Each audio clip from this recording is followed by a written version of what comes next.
സംസ്ഥാന പോലീസ് മേധാവിയായി ടി.പി. സെൻകുമാർ വീണ്ടും ചുമതലയേറ്റു. IMG ഡയറക്ടർ പദവി ഒഴിഞ്ഞ ശേഷം പോലീസ് ആസ്ഥാനത്തെത്തിയാണ് അദ്ദേഹം ചുമതലയേറ്റെടുത്തത്. സർക്കാരുമായി ഏറ്റുമുട്ടലിനില്ല എന്നും മുഖ്യമന്ത്രിയുടെ സൗകര്യാർത്ഥം അദ്ദേഹവുമായി കൂടിക്കാഴ്ച നടത്തുമെന്നും സെൻകുമാർ പറഞ്ഞു. 11 മാസത്തിന് ശേഷം പോലീസ് ആസ്ഥാനത്തേക്ക് മടങ്ങിയെത്തിയ സെൻകുമാറിന് ഗാർഡ് ഓഫ് ഓണർ നൽകിയാണ് വരവേറ്റത്.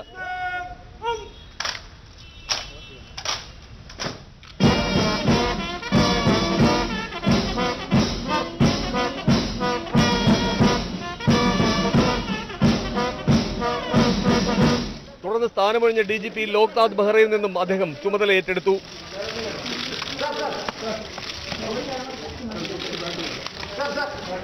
സർക്കാരുമായി ഏറ്റുമുട്ടലിനില്ലെന്ന് സ്ഥാനം ഏറ്റെടുത്ത ശേഷം നടത്തിയ വാർത്താ സമ്മേളനത്തിൽ സെൻകുമാർ പറഞ്ഞു, സർക്കാരിനെ സംബന്ധിച്ചിടത്തോളം ഏറ്റവും നല്ല പ്രവർത്തനമായിരിക്കും അവരും ആഗ്രഹിക്കുന്നത്. എന്നെ സംബന്ധിച്ചിടത്തോളം ഏറ്റവും നല്ല പ്രവർത്തനമായിരിക്കും കാഴ്ചവെക്കാനായിട്ട് എൻ്റെ ശ്രമം ഉണ്ടാകുന്നത്.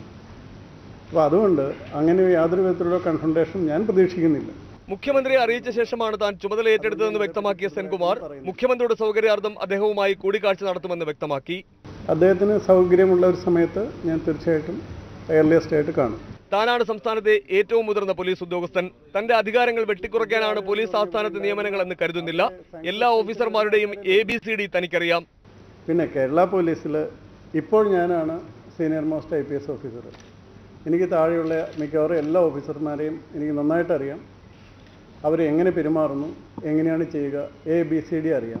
അപ്പോൾ അതുകൊണ്ട് അത് അവർക്കും അറിയാം. അപ്പോൾ അത്തരം കാര്യങ്ങളിലൊന്നും എന്തെങ്കിലും പ്രശ്നം ഉണ്ടാകുമെന്ന് ഞാൻ പ്രതീക്ഷിക്കുന്നില്ല. ചീഫ് സെക്രട്ടറിയുമായുള്ള നിയമയുദ്ധം ഇനി എങ്ങനെയെന്ന ചോദ്യത്തിന് മറുപടി ഇങ്ങനെ: അത് നിങ്ങളൊരു സജഷൻ പറയൂ, എങ്ങനെ സെറ്റിൽ ഡൗൺ ചെയ്യാൻ പറ്റുന്നു.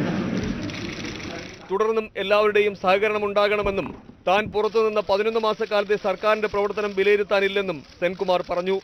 IMG ഡയറക്ടർ പദം ഒഴിഞ്ഞ ശേഷം വൈകിട്ട് 4:30യോടെയാണ് സെൻകുമാർ പോലീസ് ആസ്ഥാനത്തെത്തിയത്. പോലീസ് മേധാവി സ്ഥാനം നഷ്ടപ്പെടുന്ന ഒരാൾ 11 മാസക്കാലം നീണ്ട നിയമ പോരാട്ടത്തിനൊടുവിൽ വീണ്ടും പോലീസ് മേധാവിയായി എത്തുന്ന ചരിത്ര നിമിഷത്തിനാണ് തിരുവനന്തപുരം പോലീസ് ആസ്ഥാനം സാക്ഷ്യം വഹിച്ചത്. ബിജു ഗോപിനാഥ്, News 18, തിരുവനന്തപുരം.